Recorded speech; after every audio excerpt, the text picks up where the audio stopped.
खुदावंद यीशु मसीह के बाबरकत नाम में एक बार फिर आप सबको सलाम। हम आज जो है चौथा निशान देखेंगे। यूहन्ना की इंजील मुकद्दस है, उसका जो है वो छठा बाप है और उसकी 11वीं आयत लिखा है, यीशु ने वो रोटियां ली और शुक्र करके उन्हें जो बैठे थे बांट दी और इसी तरह मछलियों में से जिस कदर चाहते थे बांट दिया। यहाँ पर जो है एक मौजज़ा है जिसके अंदर जो है लिखा है, एक बच्चे के पास 5 रोटियां और 2 मछलियां थीं और खुदावंद ने मौजज़े को जारी किया और 5000 से ज़्यादा अफराद ने जो है उस रोटी को जो है वो खाया।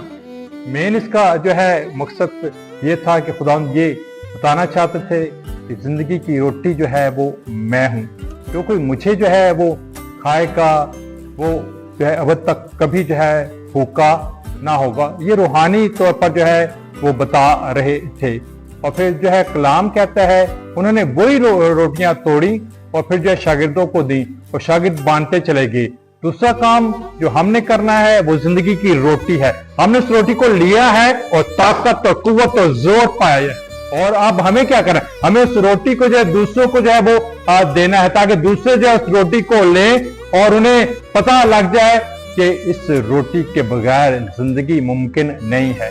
अगर हम हमेशा की जिंदगी चाहते हैं तो हमें उस रोटी को जो है वो लेना है जो जिंदगी की जो है वो रोटी है। अगर हम यीशु मसीह को लेने के लिए तैयार नहीं हैं, जैसे वहां पर लोग जो हैं सिर्फ जो है दुनियावी रोटी लेने को तैयार हैं लेकिन यीशु मसीह को बतौर जो है रोटी लेने को तैयार नहीं है, तो अगर वो तैयार नहीं थे और मर गए तो अगर आज भी लोग तैयार नहीं होंगे तो उसे बतौर जिंदगी की रोटी लेने के लिए तो मर जाएंगे। लेकिन हमारा भी काम है। कलाम कहते हैं शागिर्दों को जो है खुदा ने रोटी दी और उन्होंने बांटी। आज हमारा काम है कि हम जो है लोगों को जो है रोटी बांटें और उन्हें यीशु मसीह तक जो है वो लेकर आए। यीशु के नाम में आमीन।